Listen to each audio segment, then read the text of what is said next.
El día que olvidé mi nombre, recordé con una claridad obscena el olor del queroseno en una pista que ya no existe. Ese fue el gancho, la grieta por donde se coló la certeza de que mi memoria no se había ido del todo. Solo había elegido otro calendario. Desperté en una sala blanca, con la luz filtrándose como polvo tibio y el zumbido de una máquina marcando un pulso ajeno. No sabía quién era, pero sabía cómo sonaba el mundo cuando el tiempo se doblaba. Sabía que el aire se volvía más denso, como si respirarlo fuera masticar vidrio. Sabía que el miedo tenía textura de papel húmedo. Me dijeron que había sufrido un episodio neurológico. Me dijeron muchas cosas. Yo asentí con la educación de quien ha vivido lo suficiente como para no discutir con batas. Sin embargo, cuando cerré los ojos, vi trenes que llegaban antes de salir. Vi plazas llenas de gente mirando pantallas negras esperando noticias que nunca llegaban.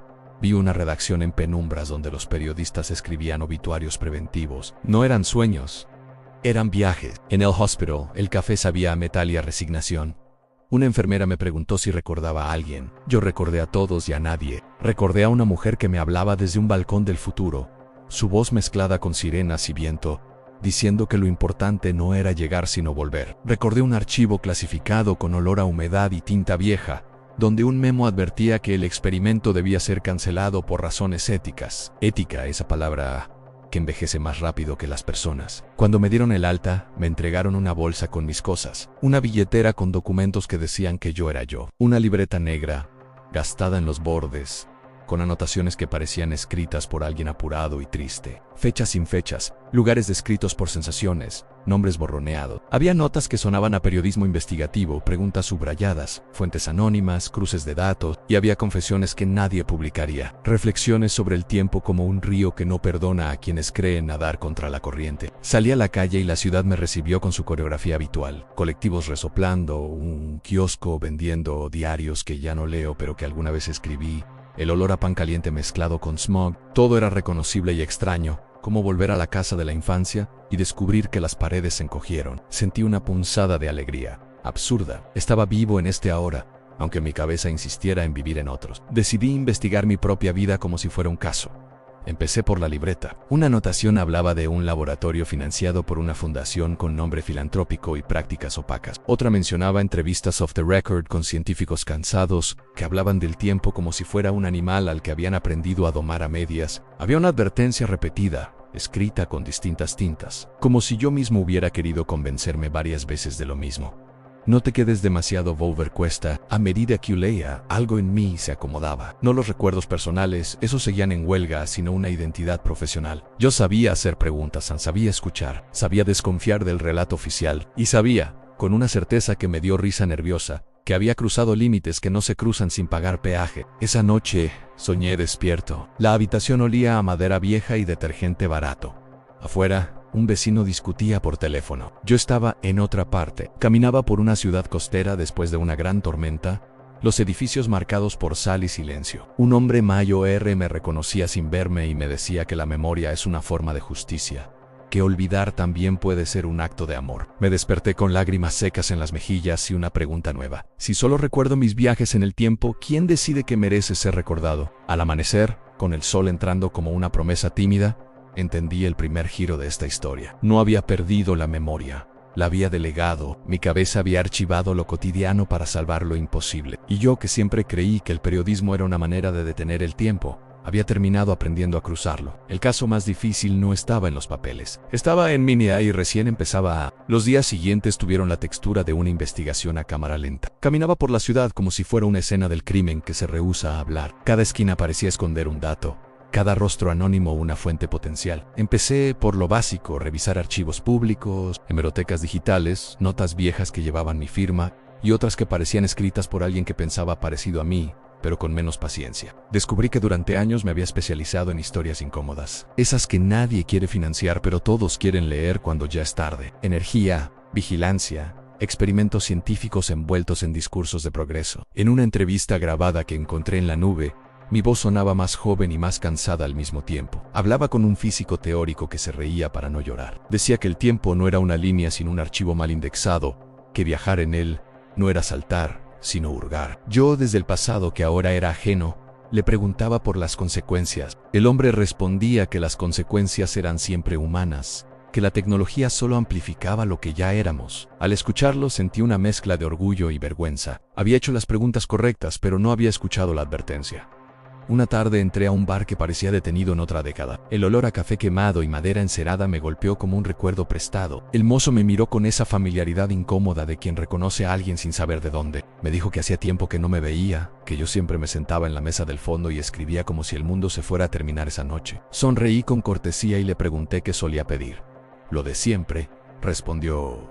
Café doble y silencio. Me reí por primera vez sin culpa. Algunas cosas al parecer sobreviven a cualquier salto temporal. En la libreta había un nombre repetido en Clara, no había apellido, solo descripciones fragmentadas. Su manera de mirar cuando mentía, el sonido de sus pasos en un pasillo metálico, la certeza de que sabía más de lo que decía. Empecé a buscarla como se busca una verdad incómoda, con paciencia y miedo. Encontré una conferencia grabada años atrás, ella hablando sobre ética científica, frente a una sala medio vacía. Decía que el futuro no necesitaba héroes sino testigos, que alguien tenía que volver para contar lo que otros no podían recordar. Esa noche, sin previo aviso, el tiempo volvió a plegarse. No hubo máquinas ni luces espectaculares, solo ese cambio en el aire, ese silencio espeso que anuncia que algo se está rompiendo sin ruido. Aparecí en una redacción improvisada, pantallas encendidas mostrando mapas y titulares que no reconocía. El mundo estaba en crisis, otra vez, pero distinta. Una mujer me tomó del brazo con urgencia contenida. Me habló rápido, como si ya hubiéramos ensayado esa escena 1000 veces. Me dijo que no teníamos mucho margen, que la ventana se cerraba pronto, que yo tenía que recordar esto cuando volviera. Le pregunté quién era yo para ella. Me miró con una mezcla de ternura y cansancio que dolía más que cualquier respuesta. Me dijo que era el tipo que siempre regresaba con menos memoria y más preguntas, que esa era mi forma de resistencia. Antes de que pudiera decir algo ingenioso, porque el humor siempre llega tarde en las tragedias,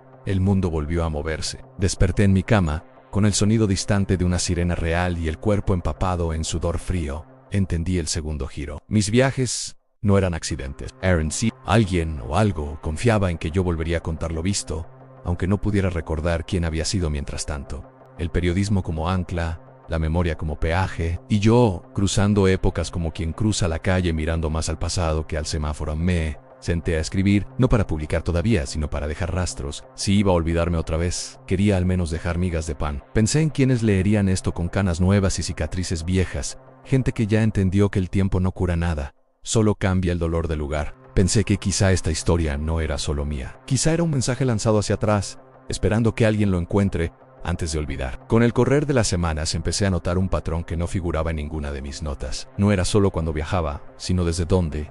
Siempre estaba escribiendo. No importaba si era una servilleta, la libreta negra o un archivo sin nombre en la computadora. El acto de ordenar el mundo en palabras parecía aflojar una costura invisible, como si el tiempo, vanidoso, no soportara que alguien intentara explicarlo y decidiera intervenir. Volví a leer todo como si fuera material sensible. Subrayé repeticiones, silencios, contradicciones, el método periodístico aplicado a la propia cabeza. Una idea que en otro contexto habría sido graciosa. Descubrí que mis viajes siempre coincidían con momentos donde algo estaba a punto de decidirse. No grandes explosiones históricas, sino resoluciones discretas. Una ley que no se votaba. Un experimento que se archivaba. Una advertencia que no llegaba a destino. Yo aparecí ahí como testigo incómodo, como nota al pie humana. En uno de esos saltos llegué a una casa modesta, en las afueras de una ciudad que reconocí por el olor a eucalipto y humedad. Clara estaba sentada frente a mí, más vieja que en los registros, más cansada también. Me ofrecía té y me decía que el tiempo se nos estaba acabando, no en términos apocalípticos, sino personales. Me explicaba que cada viaje me borraba un poco más de este presente, que el cerebro elige sobrevivir soltando lastre. Yo preguntaba si valía la pena. Ella me miraba como se mira a alguien que ya tomó la decisión hace años. Me decía que el problema nunca fue viajar en el tiempo, sino volver sin pruebas, que nadie cree en el futuro contado de memoria, que por eso necesitaban relatos, crónicas, archivos emocionales. Me confesaba que yo era ideal no por ser valiente, sino por Sir Torco. Porque incluso olvidando, seguía escribiendo. Antes de que la escena se disolviera, me pedía algo simple y brutal. Cuando ya no recuerdes nada, conta igual. Al regresar sentí un duelo raro, no por lo perdido, sino por lo inevitable. Empecé a notar huecos en lo cotidiano. Olvidaba caras recientes, conversaciones triviales, contraseñas. A cambio, recordaba con precisión cómo sonaba el silencio después de una catástrofe evitada, cómo olía el miedo colectivo cuando todavía no tenía nombre. El intercambio era injusto, pero, claro, decidí hablar con alguien de la hora, un neurólogo amigo, de esos que todavía escuchan más de lo que hablan. Le conté una versión editada de la historia, cuidando no parecer un guión rechazado. me explicó con palabras suaves, que la memoria no es un archivo sino una reconstrucción constante, que recordar siempre implica olvidar otra cosa. Me preguntó qué sentía cuando escribía, le dije que alivio. Me respondió que entonces siguiera por ahí, que a veces el cerebro entiende antes que nosotros. El tercer giro llegó sin espectáculo. No viagué, dejé de hacerlo. Pasaron meses sin saltos, sin aire denso, sin escenas prestadas. Al principio sentí alivio, después miedo. Pensé que el tiempo me había soltado porque ya no servía, que había sido una herramienta descartable. Pero al releer mis textos entendí algo distinto. Ya no viajaba porque el mensaje estaba completo. No hacía falta ver más futuro si el presente empezaba a escuchar. Una mañana encontré un correo sin remitente claro. Pocas líneas en gracias por insistir. Algunas cosas cambiaron. No decía cuáles en no hacía falta. Salí a la calle y vi gestos mínimos que antes no estaban. Una discusión pública más informada. Una decisión postergada con argumentos éticos. Not a hero, told him. Acepté entonces lo último que me quedaba por entender. Que mi memoria personal no iba a volver. Que no iba a recordar cumpleaños, nombres de calles queridas, escenas íntimas. A cambio había ganado otra cosa. Una memoria colectiva prestada, la responsabilidad de contar aunque duela, aunque falten piezas, para quienes ya vivieron lo suficiente como para saber que el futuro no es una promesa, sino una consecuencia. Me senté frente a la cámara por primera vez, sin saber bien quién era, pero sabiendo exactamente por qué estaba ahí. Respiré hondo y empecé a contar. La luz roja de la cámara no intimida cuando ya se perdió casi todo. Al contrario, ordena. Me senté derecho, acomodé los papeles que no necesitaba, y dejé la libreta negra a un costado, como quien apoya una reliquia sin saber si todavía funciona. El estudio improvisado olía a polvo tibio y cables calientes. Afuera, la ciudad seguía con su coreografía indiferente, esa que uno aprende a querer recién, cuando entiende que no va a detenerse por nadie. Empecé hablando despacio, no por dramatismo, sino porque cada palabra pesaba. Expliqué que no iba a contar una historia de ciencia ficción, aunque sonara a eso. Dije que era una crónica, una investigación personal sobre lo que pasa cuando el futuro se filtra en el presente sin pedir permiso. Mientras hablaba, sentí algo nuevo. No era memoria, era coherencia. Conté que olvidar no siempre es una falla, que a veces es un mecanismo de defensa, como cerrar los ojos cuando pasa algo demasiado grande. Que mi cabeza había decidido preservar lo importante, aunque lo importante no fuera yo. Y ahí apareció la primera emoción inesperada en gratitud, por haber sido usado para algo que no terminaba en mí. No hubo música épica ni imágenes de archivo impactantes. Solo mi voz y algunas fotos borrosas que ya no sabía si había tomado yo o alguien más en algún pliegue del tiempo. Hablé de Clara sin decir su apellido, respetando ese pacto tácito que existe entre quienes cargan verdades pesadas. Dije que ella me había enseñado que el futuro no se predice, se discute, que viajar en el tiempo no sirve de nada si no volvemos mejores oyentes. Mientras hablaba me di cuenta del último giro, el más silencioso de todos. Yo no había perdido la memoria para poder viajar. Había viajado para aprender a soltar la idea de identidad como algo fijo, para entender que no somos lo que recordamos, sino lo que hacemos con lo que nos toca recordar. Y eso, para quienes ya pasaron la mitad del camino, no es poca cosa. Pensé en la gente del otro lado de la pantalla, personas que vivieron cambios tecnológicos presentados como salvación, crisis vendidas como inevitables, promesas que vencieron antes de ser usadas, personas que aprendieron que el tiempo no siempre trae progreso, pero sí perspectiva. A ustedes les hablé, aunque no los conociera. Les dije que desconfiaran de los discursos demasiado seguros del mañana, que preguntaran quién paga el costo de cada avance, que el futuro no necesita fe ciega, necesita memoria activa. Cerré con algo que no estaba en mis notas. Dije que quizá yo no volvería a viajar, o quizás sí, pero ya no importaba, porque el verdadero viaje era este: animarse a mirar el presente con ojos de futuro sin dejar de pisar el suelo, darse el permiso de cambiar de opinión, de exigir explicaciones, de no aceptar el olvido como precio obligatorio. Cuando terminé de grabar, me quedé en silencio. No hubo aplausos ni revelaciones místicas, solo una calma extraña, parecida a llegar a casa después de un viaje largo y no reconocer los muebles, pero saber que ahí se duerme mejor.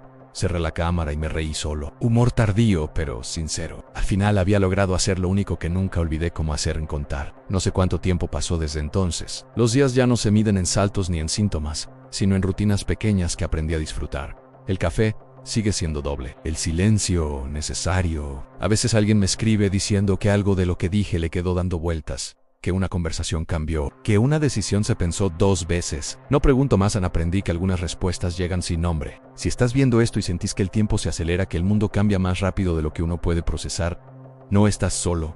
Envejecer no es quedarse atrás, no es acumular contexto. Y el contexto, bien usado, es una forma de resistencia. Gracias por ver este video. Si esta historia te dejó algo, si te hizo pensar, incomodarte o simplemente acompañarte un rato, te invito a suscribirte y a darle like para que sigamos explorando juntos estas preguntas incómodas sobre el tiempo, la memoria y el futuro que estamos construyendo sin darnos cuenta. Y deja en los comentarios qué tipo de contenido te gustaría ver. Al final, recordar también es un acto colectivo.